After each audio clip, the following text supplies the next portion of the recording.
everyone. Thank you for your invitation. Very happy to be here with you. My name is Shirley Han. I work for a single family office. My official title, if you find me on LinkedIn, that I am the CMO of Be My Holdings Inc., which is actually one of the investments by the family in healthcare. My formal family, this is the second family office I've been working with, and informally before pandemic, I was working with another family office based in Hong Kong for 8 years, and the family was heavily involved in oil and gas, sports, and media, and I was on operational roles for all those industries. And so today, I think I am the only representative on the panel to speak for the family office addressing governance issues. Thank you. Thank you, Shirley. Great. Abe? Hi, Abe Minkara. I'm the co-founder of Legacy Night. We're a multifamily office, so similar to a family office, we just share the cost of a top-tier team, and then we invest as one mega family. And obviously, by working with a family office, that adds a lot of structure, which helps with governance. Also on the board of Springboard, happy to have founder and CEO of Springboard with us today, Kay Kopovitz. And prior to founding Legacy Night, I used to work for a large family office. He's one of the on Shark Tank. I'm not going to say his name, but it's the billionaire, so you'll know who he is.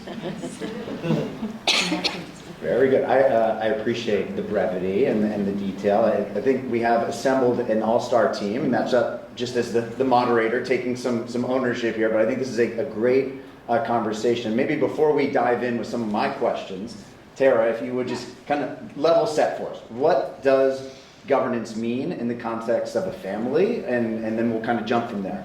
Sure. So governance at its core is really a framework for communication and decision making. So the first step in creating any kind of framework is to really align on values and shared family goals for wealth stewardship across generations. And this alignment of purpose is so necessary because it can foster unity and common purpose even when eventual conflict arises, and provide a path forward and out of that, those conflicting scenarios, particularly at moments of transition we find with families. Marco brought up in the previous panel the conversation with his parents who can't turn on or off a computer, to him now as CEO, and eventually to children and grandchildren. Right? That's part of this governance structure that needs to be put in place to ease those transitions. Abe, if you would, we spent some time in our prep conversations talking about this idea of evolution, and that's obviously in the title of the event for today. How has this idea of family governance evolved? How does that evolve as families move towards transition? And how does that lead to better unity, prosperity, and ultimately success in getting to 120 years for a family office and not just teetering out at the end of G2? Yeah, I think it's basically what was said is truly having a strategic vision for the family and understanding, setting expectations in terms of policy procedures for the family. Do you want to spend all of your money within your lifetime, or do you want to really build generational legacy for the family? And then you have to build around that. A lot of families, as you know, there's statistics that don't make it after Gen 3. The Gen 3 pretty much spends all the money. And part of the reason that is there is no true structure and a true form of governance that enables future generations to be stewards. I think the key term here is to making sure that the Gen 2s and Gen 3s understands that they are stewards of that capital, and it's not all theirs to spend, right?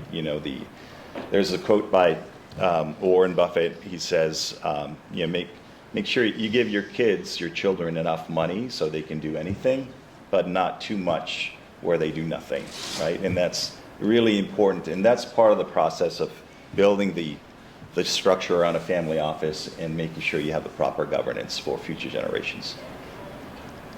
Thank you. And Shirley, wearing your family hat, and you and I have talked a little bit about this offline, but families go through transitions. Families have, as Tara said, conflict sometimes, right? Or differing values, differing views on how dollars should be spent, invested, etc. How a family gets through those disruptive events builds cohesiveness, builds that family bond. Perhaps you could share some stories, a family story about how moving geographically from Hong Kong to here or other disruptive events have helped shape and inform your family's governance style. Yes, actually, during our prep meeting on Monday, I was saying that what, in my point of view, like no families are alike. So there is no ideal model of family office here we're talking about. And yes, we can follow some guidance, we can follow some method just to build up the governance side. But you know what? Sometimes it's not until the family encounter a problem, and then they start looking for the solution, and then they start perfecting it. And it's a learning by doing in process, especially in governance. And because usually the principal of a family office, very successful, of course, first gen, and this we see a lot, especially in Asia, because they make their financially success, by their own head and by their own hands, and so they're very entrepreneur-minded. And we can say that is a kind of leadership that we face a lot. But when these kind of families, let's say, if they make a decision to move from one continent to the other, there's a lot of problems, probably even unforeseen by the families. Let's say, not even mention about the language barrier, okay? And then we have the culture boundaries there that a lot of families could not comprehend, especially if they have their Gen 2 and Gen 3, grow up in America. And that we have a problem. So I think that it's whatever system we're talking about here in terms of governance, we should look at people-centered issues. So it's always built around people. And I've seen problems that wealth cannot solve. Wealth cannot buy relationships. Wealth cannot buy trust. And and it's very important to rely on experts, rely on the high caliber talents, seeking for the external sources that say, okay, we cannot do this, and we don't know much about this country. So what do? We seek out for other help, or and then we align our value and how we want to continue the legacy from Asia to America. And that is very important. And then let me tell you that I also think the source of information plays a tremendous role. Because around the families, usually there's only, if we know, you know what I'm talking about, especially single family offices, or the leaders or the principals, there are only a few people around him or her.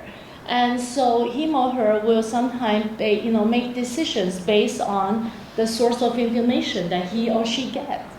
And so that is, so what I'm saying that a wise leader or wise principal is, it needs to be very conscious about, the information he or she's getting, and then also the decisions, how it's going to affect the whole family or even the business on the two continents or multiple continents around.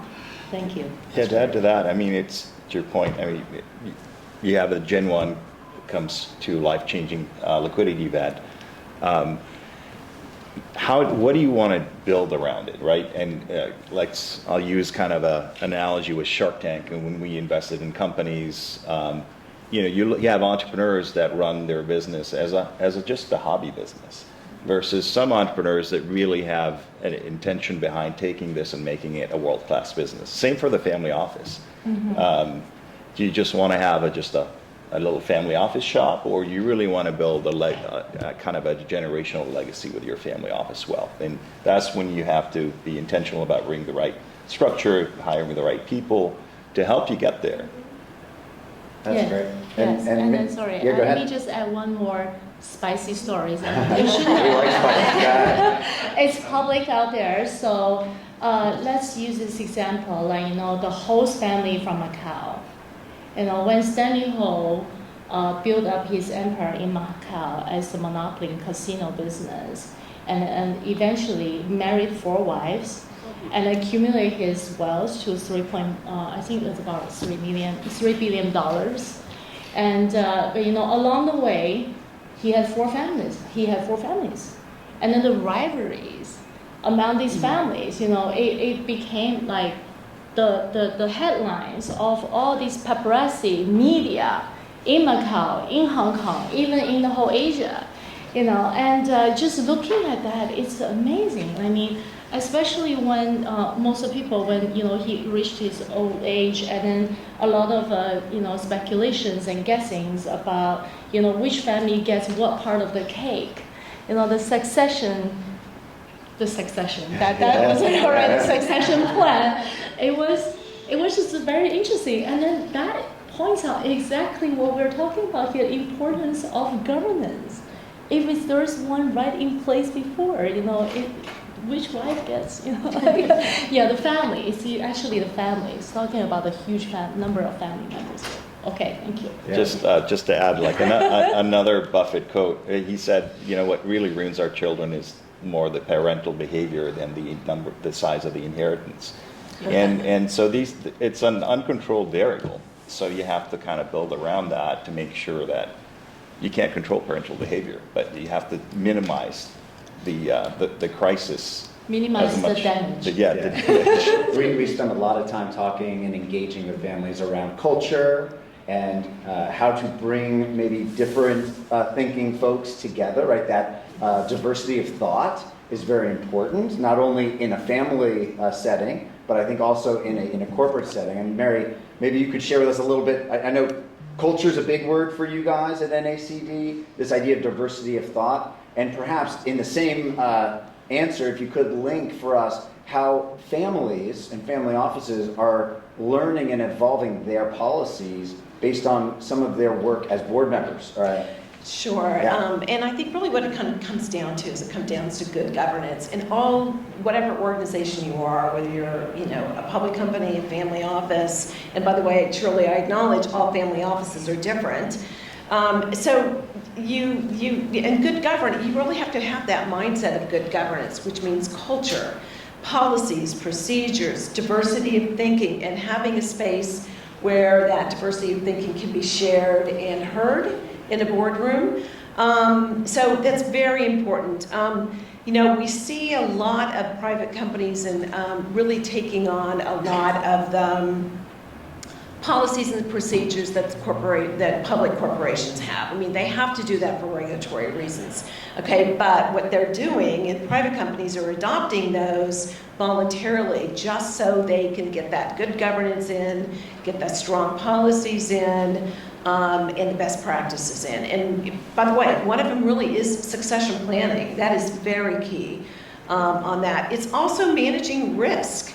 And risk, we're in a very risky situation as far as this environment goes, whether it's geopolitical, regulatory, climate change, and that's what the board is really there for too, is to manage that risk, because when you manage it well, then you can find the opportunities. That's great. Tara, as maybe you can take that thread and jump off a little bit, how do families adapt policies and build procedures? Maybe they are just G1, they're just starting out, they don't have anything in place.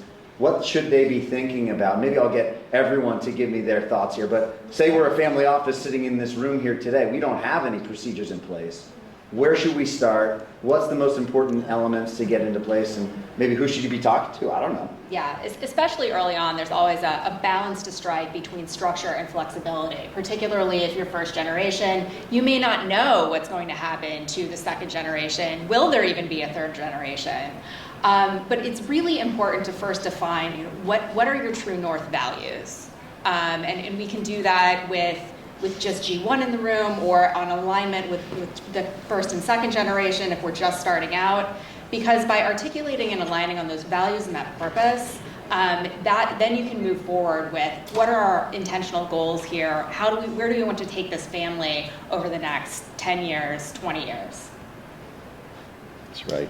And Marco mentioned the 5 pillars of cybersecurity. Well, in governance, you've got transparency, accountability, fairness, responsibility, and strategic vision, right? Those all have to be part of the conversation, and you have to be very intentional about those. There's a family office in Colorado, they're Gen 5, family members on the board. Before every board meeting, they read the mission statement from the patriarch, Gen 1. That kind of brings them back into focus and make sure that they are aligned in their conversation to what the Gen 1 put in place, that's kind of one of the success of that family.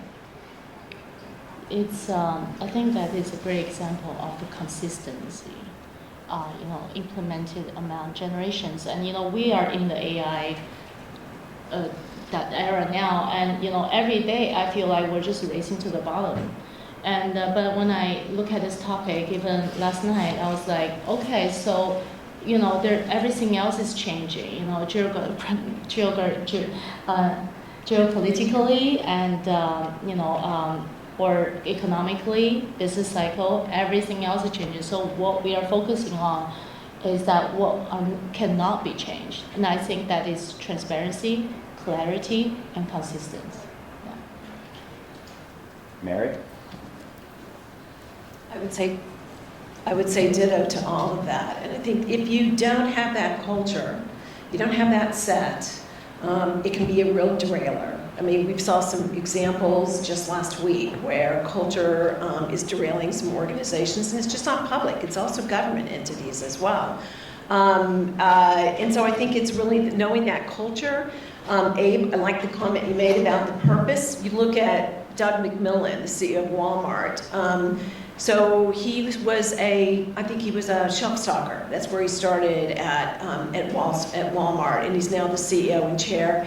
And he emulates that spirit of Sam Walton. And I think that's why that succession plan, which is another very key important place, whether it's from one generation to another, making sure that they know exactly where they're going, not where the puck is now, but where it's going, and making sure you're protected by things like cybersecurity that Chris had mentioned. So it's really kind of everything wrapped up into one. It's purpose, it's mission, culture, and transparency. I think that's great. I think we have a few more minutes, so we'll turn it over to you guys for some questions. I would just say, to wrap everything together from the comments, because I think, as I said at the beginning, everything kind of goes together with each of your hats.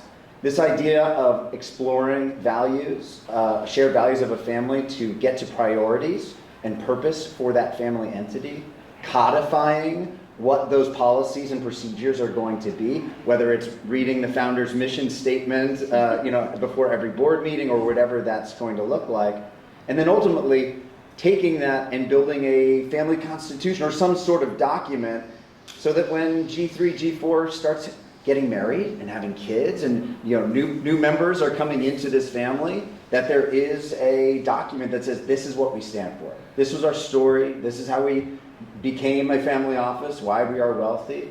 And I think that helps to build that cohesion. Are there any questions? Yeah, go ahead. Something for any of you to answer.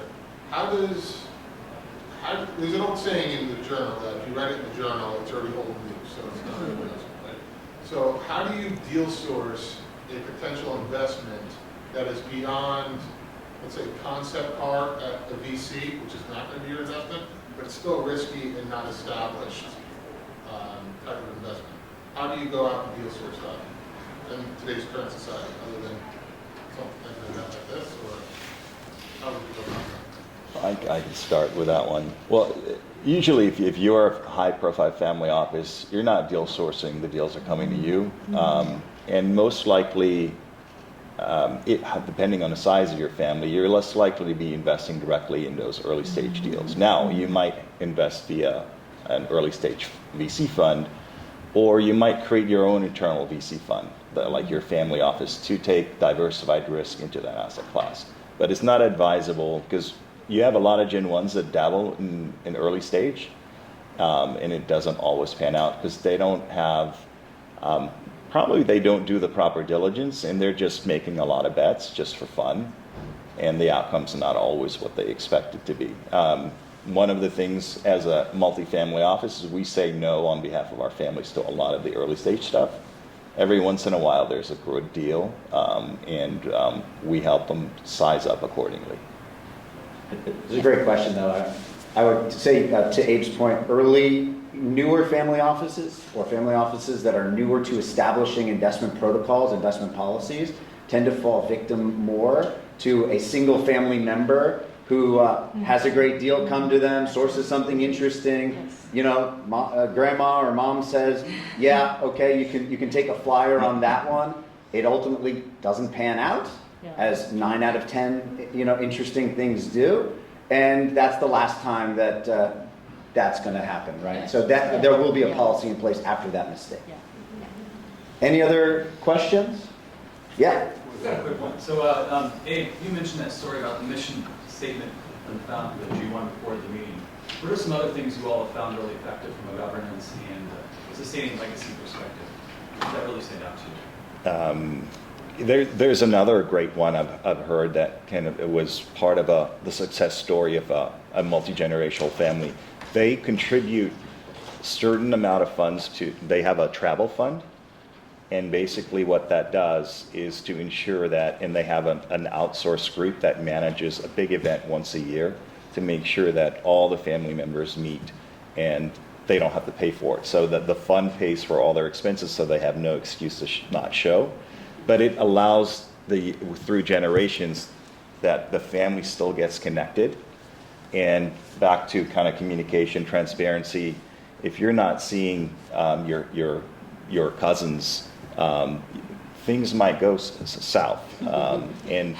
And you want to make sure you have that personal connection in case there is some kind of a crisis that needs to be solved, right? So I thought that was a great way to solve that problem. Yes, I also believe in the importance of meeting in person. That is very important, especially among family members. In Asia, then, we have the Lunar New Year's, and we have some festivals, depending on the religion of the family. For example, the Buddhist festivals. And this would also be the event that all the families get together.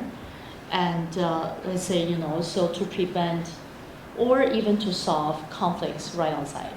So, yeah. Yeah, I would echo the in-person connectivity, but also really aligning on shared purpose, and that can sometimes happen through philanthropy. We see many families who have a charitable fund, and they can align, even if the priorities of each generation or each individual family member are pretty disparate, you can often find a common thread where if the senior generation's very into the outdoors and the younger generation's into climate preservation, maybe they're aligning on conservation. And using that as a vehicle to bring that family cohesion together. I would just kind of ditto what Shirley, what you said also, is make sure you have a space where you can do conflict resolution. That's very important, and have a process in place that is effective as well as efficient. Just making sure everyone is heard, but have a way of resolving it as well. And also on that comment about, just an event, a family event a year, it's not just to go and have drinks and get drunk. Usually they hire professional speakers. It's all about, generational succession planning, and there's a lot of education as well. So it's almost like a small forum to help the future generations understand kind of this stewardship concept I talked about, based on the mission of the Gen 1. Awesome. Yes. So could you talk a little bit more about, resolving differences as, second, third, fourth generations, G2, G4, have different ideas about how to manage money or how to put money to work. For instance, I'll give you an example of a family that I know well.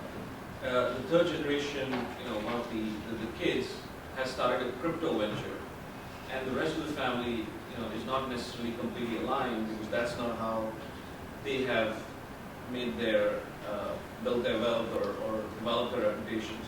So he thinks it's a way to get, into the 21st century, to be cool, modern, keep up with the world.